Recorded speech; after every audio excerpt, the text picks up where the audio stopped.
6 p.m. Pakistan Standard Time. Assalamu alaikum. This is Radio Pakistan. The news read by Hassan Gilani. First, the headlines. Prime Minister has invited German investors to take benefit of investment opportunities in Pakistan. Federal Cabinet has passed condolence resolution on martyrdom of Iranian president and other dignitaries in helicopter crash. Addressing SCO Council of Foreign Ministers meeting in Kazakhstan today, Deputy Prime Minister emphasized combating terrorism by addressing its root causes. The USAID has handed over first of its kind satellite emergency stations to Khyber Pakhtunkhwa government for provision of immediate assistance to road accident victims. Kashmiris on both sides of the line of control observed martyrdom anniversaries of senior Hurriyat leaders Mirwais Maulvi Muhammad Farooq, Khaja Abdul Ghani Lone and martyrs of Hawal today. First T20 International of 4-match series between Pakistan and England will be played in Leeds tomorrow. And now the news in detail. Prime Minister Shehbaz Sharif has invited German investors to take benefit of investment opportunities in Pakistan. He was talking to a delegation of German businessmen led by Chairman Board of Directors of a German NGO, Global Bridges, Hans Albert, in Islamabad today. The Prime Minister said Pakistan values its long-standing relations with Germany and considers it as its major partner in Europe. Underscoring the vast potential for German investment in Pakistan, he expressed the desire to further expand bilateral trade and investment.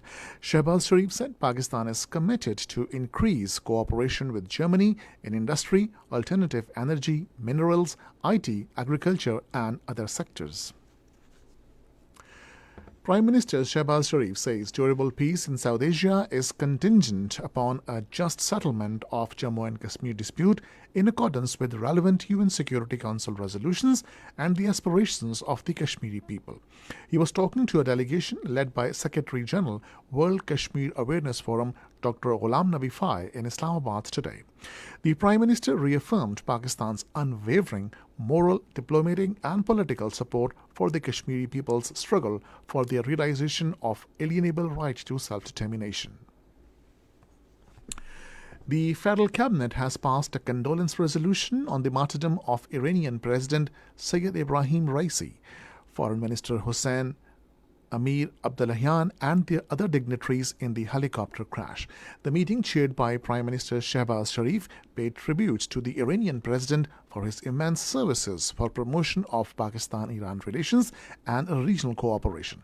In his remarks on the occasion, Shehbaz Sharif said the entire Pakistani nation is deeply saddened over the tragic death of Iranian president and other dignitaries in the incident. Acting President Syed Yusuf Raza Gilani visited the Embassy of Iran in Islamabad today to offer condolences over sad demise of Iranian President Dr. Sayyid Ibrahim Raisi, Foreign Minister and others in the helicopter crash. Expressing deep grief on behalf of government and people of Pakistan, he said the whole nation is saddened and shares grief of Iranian brothers and sisters. Talking to Iranian Ambassador Raza Amiri Muqaddam, Acting President said Pakistan and Iran enjoy excellent relations based on historical, cultural and literary linkages. A day of national mourning was observed today in Pakistan to express solidarity with Iran on the sad demise of President Sayyid Ibrahim Raisi and other dignitaries in the helicopter crash incident. The national flag flew half-mast throughout the country. Deputy Prime Minister and Foreign Minister Ishaq Dar says Pakistan's geostrategic location offers an ideal trade and transit hub for the SCO region.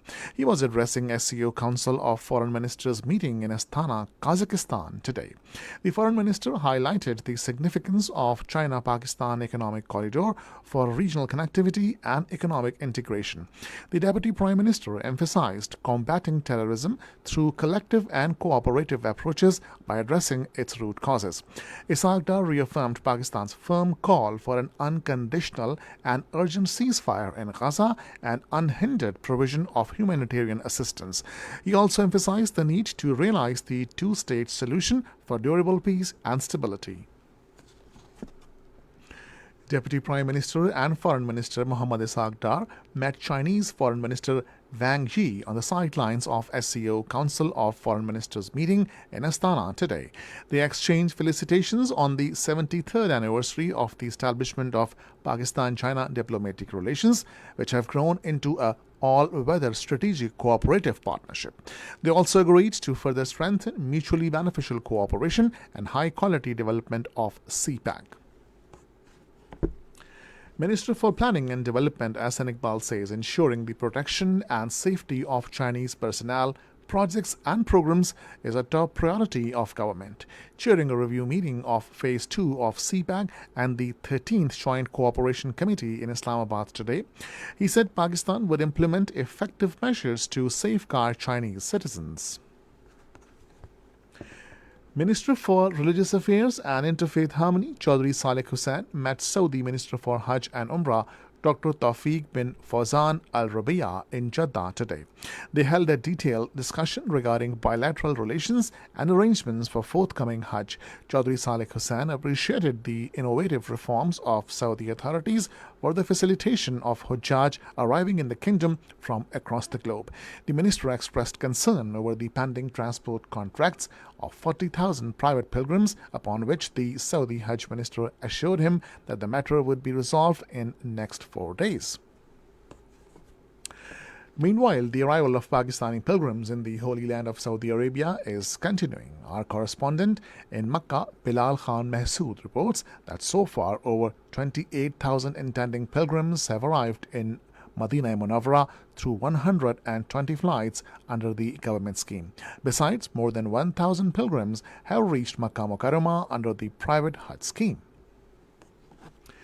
This is Radio Pakistan. The USAID handed over 8 satellite emergency stations to Khyber Pakhtunkhwa government in Peshawar today. Under this unique and innovative plan, the emergency stations will be installed on highways to provide immediate assistance in road accidents. This project of satellite emergency stations is the first of its kind in Pakistan. The satellite stations would be equipped with the latest medical and technical facilities, including a small operation theater powered by solar systems and wireless machinery. Kashmiris on both sides of the line of control observed martyrdom anniversaries of senior Hurriyat leaders Mirwais Maulvi Muhammad Farooq, Khwaja Abdul Ghani Lone and martyrs of Hawal today. Mirwais Maulvi Farooq was assassinated by unidentified gunmen at his residence in Srinagar on this day in 1990, with 70 mourners losing their lives on the same day when Indian troops opened fire on his funeral procession in Hawal. Similarly, 20 years later, Khwaja Ghani Lone was assassinated by unknown attackers in 2002. Seminars, rallies and prayer sessions were held across the line of control in Indian illegally occupied Jammu and Kashmir and Azad Kashmir to pay tribute to the prominent Hurriyat leaders.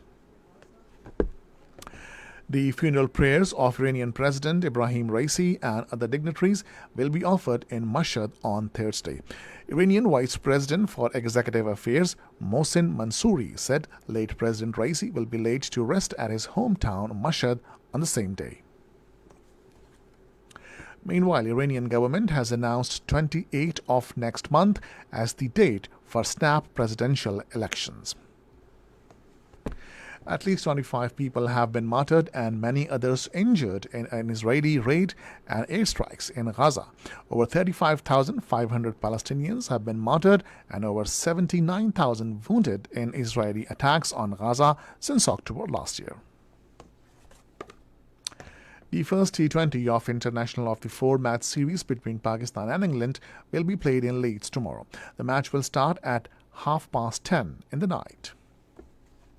Finally, the weather.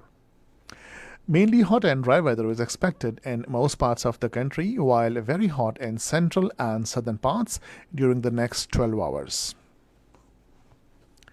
And that is the end of the news. For more news and analysis, log on to our website radio.gov.pk and also watch live video streaming of our bulletins on the link facebook.com/Radio Pakistan News Official.